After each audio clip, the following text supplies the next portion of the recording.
Assalamualaikum students. So now we'll start the question number 2 of exercise 11.1. इस question को start करें मैं फिर से आपको एक चीज रिकॉल करवाना चाहती हूँ जो हमने वेरी फर्स्ट पीरियड में बात करी थी. I have share 2 formulas with you. देखा जाए तो वो ऐसे तो 4 फॉर्मूलाज लगते हैं लेकिन आप उसे 2 ही कंसिडर कीजिए क्योंकि बस आपको एक पैटर्न याद रखना है. वो फॉर्मूला क्या था? एक तो आपको दिया था परसेंटेज प्रॉफिट या फिर परसेंटेज लॉस. परसेंटेज प्रॉफिट या परसेंटेज लॉस क्या फॉर्मूला था इसका? अगर परसेंटेज प्रॉफिट पूछा जा रहा है, परसेंटेज प्रॉफिट पूछा जा रहा है तो P लिखते हैं, परसेंटेज लॉस पूछा जा रहा है तो L लिखते हैं. डिवाइडेड बाय आपका क्या रहेगा? CP और मल्टीप्लाई करना है 100 क्योंकि हमें परसेंटेज में कन्वर्ट करना है, फाइंड करना है, परसेंटेज में कन्वर्ट करना है, इसलिए 100 से मल्टीप्लाई किया. ये 2 in 1 फॉर्मूला देखा जाए तो है ना, 2 फॉर्मूले बनते हैं इससे, लेकिन हम एक में डिस्क्राइब कर रहे हैं. बस पूछने पे डिपेंड करता है. परसेंटेज प्रॉफिट है तो P लिखा, परसेंटेज लॉस है तो L लिखा, divided by CP multiply by 100. फिर हमने दूसरा फॉर्मूला और देखा. वो फॉर्मूला कुछ इस तरह सा, SP is equals to CP 100 plus percentage profit upon 100. एक हमने ये फॉर्मूला देखा. ठीक है, इस फॉर्मूले के भी 2 पार्ट है. अगर परसेंटेज प्रॉफिट है तो हम प्लस करते हैं, या फिर अगर यहाँ पे परसेंटेज लॉस होता है तब हम सिर्फ क्या करते हैं? CP 100 माइनस परसेंटेज लॉस करते हैं और डिवाइडेड बाय 100 करते हैं. सिर्फ इतना ही डिफरेंस आता है. अगर प्रॉफिट है तो प्लस करते हैं, लॉस होता है तो माइनस करते हैं. बाकी पूरा ओवरऑल फॉर्मूला यही होता है. अब बात आती है कि इन 2 फॉर्मूलेस को हम यूज कैसे और कब करें, कैसे एनालाइज करें. तो देखो बहुत शॉर्ट सी ट्रिक बता रही हूँ, आपको याद रखना है. अगर क्वेश्चन में CP और SP दोनों दे दी जाए, CP और SP मतलब कॉस्ट प्राइस और सेल प्राइस, ये दोनों चीजें दे दी जाए, ठीक है, या फिर ओके हम भी इन 2 को ही याद रखते हैं, कॉस्ट प्राइस और सेल प्राइस दोनों दे दी जाए तब हम यूज करते हैं ये वाला फॉर्मूला. ठीक है, दोनों अगर चीजें दे दी जाए, सेल प्राइस और कॉस्ट प्राइस. बट अगर क्वेश्चन में SP और CP इन दोनों में से कोई एक, या फिर परसेंटेज लॉस और परसेंटेज प्रॉफिट, इन दोनों में से कोई एक, इन दोनों में से कोई एक, इन दोनों में से कोई एक, ये चीजें दी जाए, इसमें से कुछ एक दिया जाएगा, इसमें से कुछ एक दिया जाएगा. Getting my point? या तो CP दी जाएगी, परसेंटेज लॉस और परसेंटेज प्रॉफिट दिया जाएगा, या तो SP दी जाएगी, परसेंटेज प्रॉफिट या परसेंटेज लॉस दिया जाएगा. इनमें से कोई एक, इनमें से कोई एक. जब इस तरह का क्वेश्चन हो जिसमें इन दोनों का रिलेशन में से किसी एक का रिलेशन इसके साथ में डिफाइन किया जाए तब आपको ये वाला फॉर्मूला यूज करना है. शॉर्ट में याद रखेंगे, अगर CP और SP दोनों दे दी जाए, इसमें क्या दिया जाएगा? CP एंड SP दोनों दे दिए जाएंगे, और इसमें क्या होगा? इसमें दोनों में से कोई एक दिया जाएगा इस फॉर्मूले को यूज करने के लिए. अब देखो इसको समझने के लिए क्या हम एग्जांपल्स करते हैं, है ना, तो उससे हमारी जो क्या कहते हैं इलस्ट्रेशन है वो और ज्यादा क्लियर हो जाएगी. तो देखो क्वेश्चन सबसे पहला क्या कह रहा है? सबसे पहला क्वेश्चन कह रहा है that Aman buys a bicycle, an old bicycle worth rupees 3,800.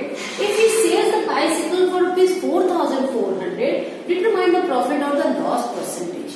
ठीक है, हम सबसे पहले आइडेंटिफाई करते हैं कि हमें क्या चीजें दी गई है. अमान बाय कर रहा है, कुछ चीज को खरीदा जा रहा है. तो जब कोई चीज खरीदी जाए यानी कि उसका दिया जा रहा है कॉस्ट प्राइस. क्या दिया गया है कॉस्ट प्राइस? 3,800. Got it? अब उसके बाद में क्या दिया?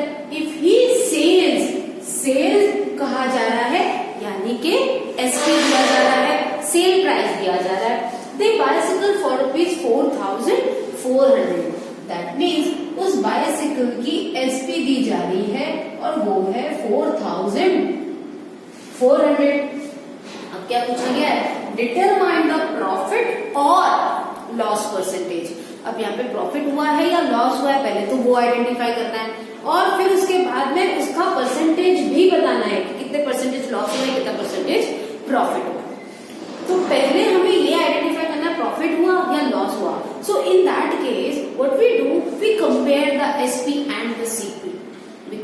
Compare SP and CP.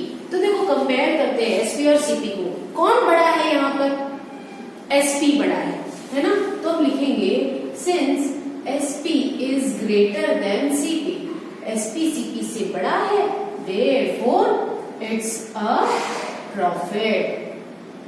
जब एसपी बड़ा हो तब प्रॉफिट होता है, जब सीपी बड़ा हो तब लॉस होता है।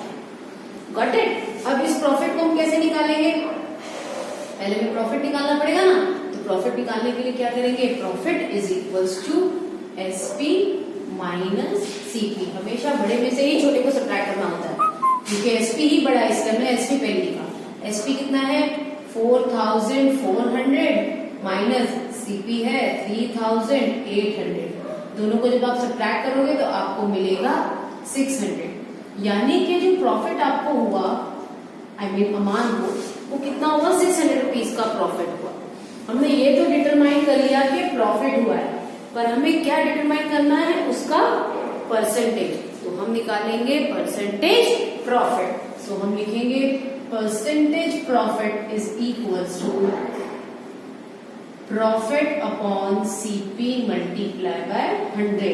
ठीक है, प्रॉफिट कितना है यहाँ पे, थोड़ा सा नीचे लिख दो ताकि हमारे लिए कैंसिलेशन आसान हो जाए।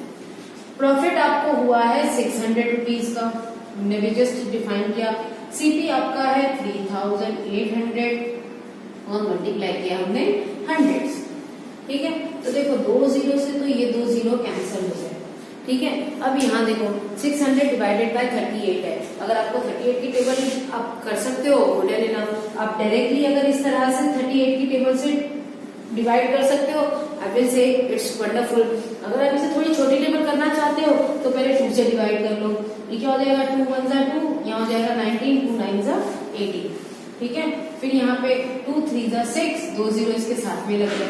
अब क्या करना है, 19 और 300, मतलब 300 को आपको 19 से डिवाइड करना है।